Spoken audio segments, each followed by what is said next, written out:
Okay.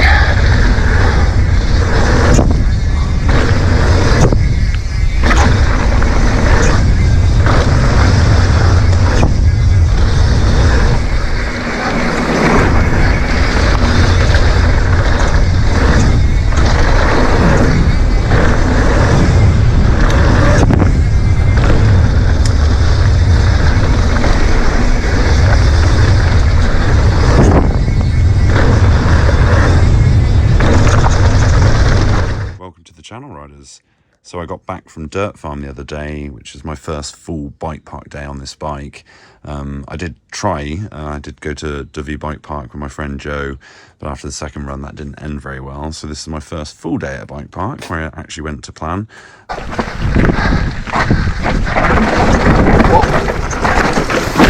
And just want to kind of share my experience with this bike, because I knew it was a really capable bike when I bought it, but going somewhere like Dirt Farm where they've got a pro line, got a couple of TTBs, and this bike really did give me the confidence to do it. And I can't stress how capable this bike is for someone looking to maybe progress their riding and ride some of the bigger features of bike parks. So hot.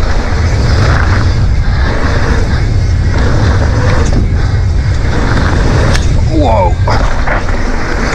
I guess anyone, because I've been getting a lot of feedback on my review about this bike, and people comparing the Spectral and the Strive, or weighing up to get this over those bikes, etc.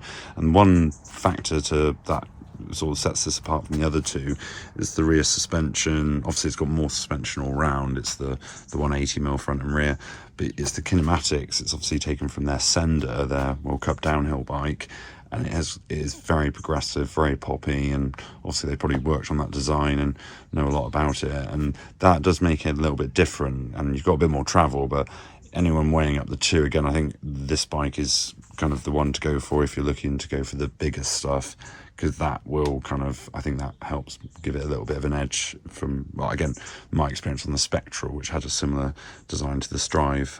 Not saying it's necessarily better, but for the bigger stuff, I think it's got that design, the progression, the pop, that works well with that. So that would be my comment on that side of things, if that helps. Sketchy.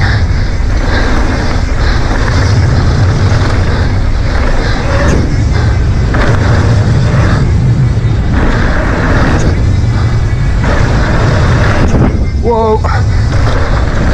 I paused at this bit of the trail because this is where I get a little bit bucked and go a little bit nose heavy into the landing. It's get away with it, but this is where having like 180mm and a big 38 fork up front, again, you'll get away with a bit more on the bigger stuff. I'm not saying the other, another fork would have, with less travel, may still have been fine, but it just gives you that little bit more leeway, comfort, or almost a bit more forgiveness, I think is the best way, because as you'll see through the run, it's not always perfect. You will case the odd jump or whatever, or land a bit, etc. So yeah, this bike kind of gives you a bit more support for stuff like that, and maybe lets you get away with a bit more than the lower travel e-bikes. So again, maybe a good reason to go for that if, again, you want to start hitting that stuff and have a bike that kind of is ready for it, and will kind of, the lower travel bikes, you'll get away with a bit less. You've got to be a bit more precise and smooth, I would generally say, having broken the off frame, etc. So yes. Whoa!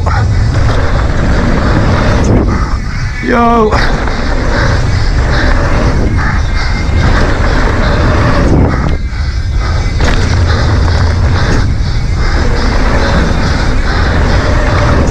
Yes!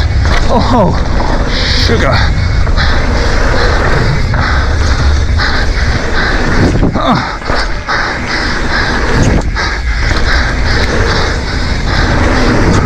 Holy, oh, I'll take that. I've got other review videos you can watch for more specifics on the bike on the channel, but this is just a full day hitting big features and starting to realise I knew it's capable, but after a full day at bike park on those sort of features, that's where the bike really comes alive. So anyone kind of looking at this bike and weighing up between a lower travel e-bike, whether it's Canyon or other brands, I think I'm starting to realise the 180mm sort of big rigs like this, they really come alive on the big features. So if you're looking to progress to that, already hitting that, definitely this is the sort of bike that will give you that confidence and leeway and reward you for hitting that, and it's built tough enough to get away with it as well to some degree. So for all of that, an excellent bike. But again, if you're just hitting maybe like some of the more casual trails, reds, blues, then again the Strive, I would say that's probably a better choice. Probably not, I haven't ridden that, but all the Spectral, I would choose that for that sort of thing probably, if that's more what you're hitting and keeping to in that sense.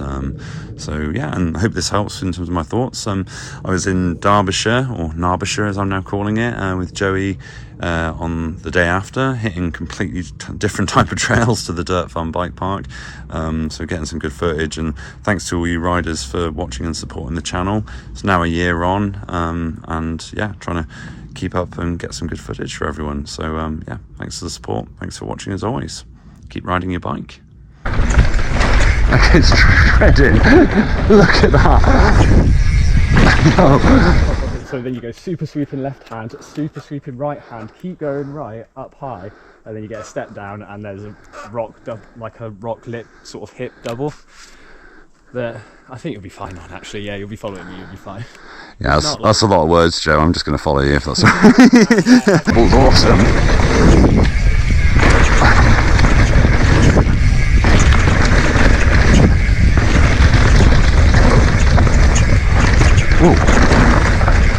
All of this. Whoa.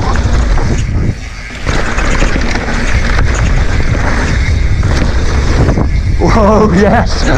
Oh, in the blind. That's awesome.